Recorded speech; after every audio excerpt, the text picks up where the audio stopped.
ప్రకృతిలో మనం కొంచెం సేపు గడపడం వల్ల శారీరక స్వస్థత, మానసిక ఉల్లాసం కలుగుతుందని మనందరికీ తెలుసు.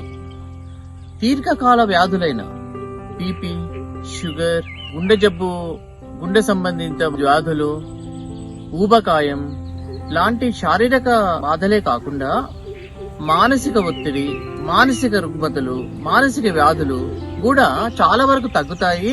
కొన్నిటిని నివారించవచ్చు అని కూడా మనకు డాక్టర్స్ చెప్తున్నారు. ఈ మధ్య జరిగిన ఒక పరిశోధనలో వారానికి ఒక 2 గంటలు ప్రకృతిలో గడపడం వల్ల చాలా వరకు లాభం ఉంటుందని తేలింది. ప్రకృతిలో గడపడం వల్ల, ప్రకృతితో మమేకం కావడం వల్ల, ప్రకృతిలో ఆడుకోవడం వల్ల, చెట్ల మధ్య కూర్చొని చదువుకోవడం వల్ల క్రియేటివిటీ కాకుండా ప్రాబ్లమ్ సాల్వింగ్ కెపాసిటీ కూడా పెరుగుతుందని చెప్పడం జరిగింది. అలాగే ప్రకృతిలో మనం నడుస్తూ ఉంటాము, ఏదో ఒక పని చేస్తూ ఉంటాం కాబట్టి ఎక్సర్సైజ్ కు సంబంధించిన ఆల్ బెనిఫిట్స్ వస్తాయి. ఇక ఇమ్యూనిటీ, ఈ మధ్య చాలా ముఖ్యమైన విషయం తెలిసింది ఏంటంటే ప్రకృతిలో గడపడం వల్ల, ప్రకృతికి సంబంధించిన స్టిమ్యులై, ప్రేరణలు మన మీద పనిచేయడం వల్ల మన లోపల ఇమ్యూనిటీ పెరుగుతుంది, యాంటీబాడీస్ డెవలప్ అవుతాయి, నేచురల్ కిల్లర్ సెల్స్ పెరుగుతాయి, అట్లాగే యాంటీ క్యాన్సర్ ప్రోటీన్ పెరుగుతుందని చాలా రీసెర్చ్ లో తేలింది. మరి ప్రకృతి వల్ల ఇన్ని ప్రయోజనాలకి కారణాలేంటి అన్న విషయము రీసెర్చ్ లో ఏం తేలింది అంటే, మనం ప్రకృతిలో స్పెండ్ చేయడం వల్ల, ప్రకృతిలో పని చేయడం వల్ల, ఆడుకోవడం వల్ల, ఆటపాటల వల్ల మనకు బ్రెయిన్ లో హ్యాపీ హార్మోన్స్ ఉత్పత్తి అవుతాయి. అలాగే మోటివేటింగ్ హార్మోన్స్ ప్రొడ్యూస్ అవుతాయి.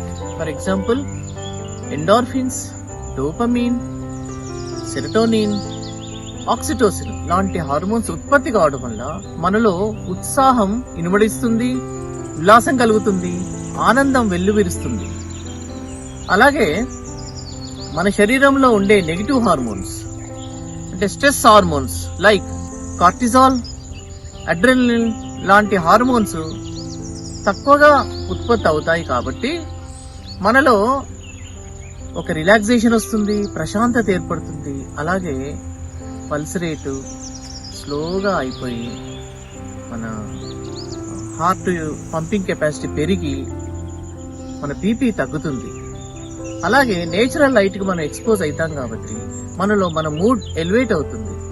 ఇలాంటి ప్రయోజనాలు చాలా ఉన్నాయి.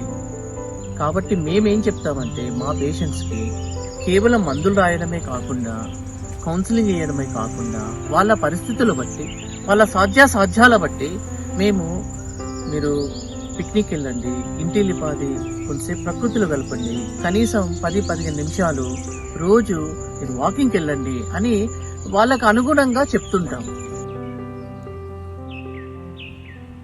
పిల్లలు 4 గోడల మధ్య అస్తమానం ఉండడం వల్ల వాళ్ళు మొబైల్ కి, నెట్ కు అలవాటయ్యే పరిస్థితులు ఉన్నాయి. వారిని బయటికి తీసుకెళ్లడం వల్ల, ప్రకృతిలో వారితో స్పెండ్ చేయడం వల్ల వారిలో బుద్ధి కుశలత, ఏకాగ్రత, జ్ఞాపక శక్తి పెరుగుతుందని పరిశోధనలో తేలింది. అలాగే క్రియేటివిటీ కూడా వాళ్ళలో పెరుగుతుందని చెప్పడం జరిగింది. ఒక బాయ్ ఈ suffering from attention deficit hyper active disorder, ADHD అంటే అస్తమానము కదులుతూ ఉండడము, స్థిమితంగా లేకపోవడము, వాళ్ళు ఒక దాని మీద కాన్సన్ట్రేట్ చేయలేకపోవడము, ఏకాగ్రత లేకుండా ఉండడం వల్ల చదువులో వెనుకబడము అలా చేస్తారు. అలాంటి వారిని నేను ప్రకృతిలో గడపండి అని చెప్పాను వాళ్ళ పేరెంట్స్ కి. అప్పుడు ఒక 2 నెలల తర్వాత చూస్తే మా మందులతో పాటు నేను చెప్పిన సలహా బాగా పాటించారు. అతనిలో మంచి రెస్పాన్స్ వచ్చింది.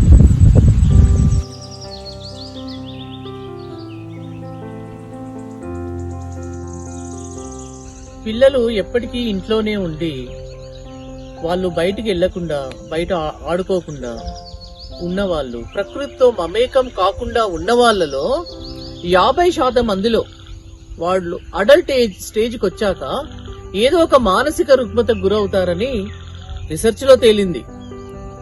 సో మేము కూడా మా దగ్గరకు వచ్చిన మొన్న ఈ మధ్యలో ఒక అడల్ట్ మ్యాన్ వచ్చాడు. అతను రూమ్ లోకి వెళ్ళి బయటికి రావట్లేదు, డిప్రెషన్ లోనయ్యాడు, యాంగ్జైటీ ఒత్తిడి దీంతో బాధపడుతున్నాడు. అతనికి నేను ఏం చెప్పానంటే కనీసం ఒక హాఫ్ అన్ అవర్ బయటకు వెళ్ళండి, మీరు చెట్ల మధ్యలో గడపండి, షటిల్ వాలీబాల్ ఆడుకోండి, సరదాగా పాట పాడుకోండి, డాన్స్ చేయండి, ఏదో ఒకటి మీకు తోచింది చేయండి, చెట్ల మధ్యలో ప్రకృతిలో చేయండి అని సలహా ఇచ్చాను. అతను ఒక 2-3 ఇయర్స్ తర్వాత అతనికి మందులు వాడాల్సిన అవసరం లేకుండా పోయింది. సో కాబట్టి nature is the automatic stress buster. Let us press our refresh button in nature. All the best. Thank you. Friends, kindly encourage me by liking, sharing and subscribing my YouTube channel, Psychiatrist Jagadeesh Babu.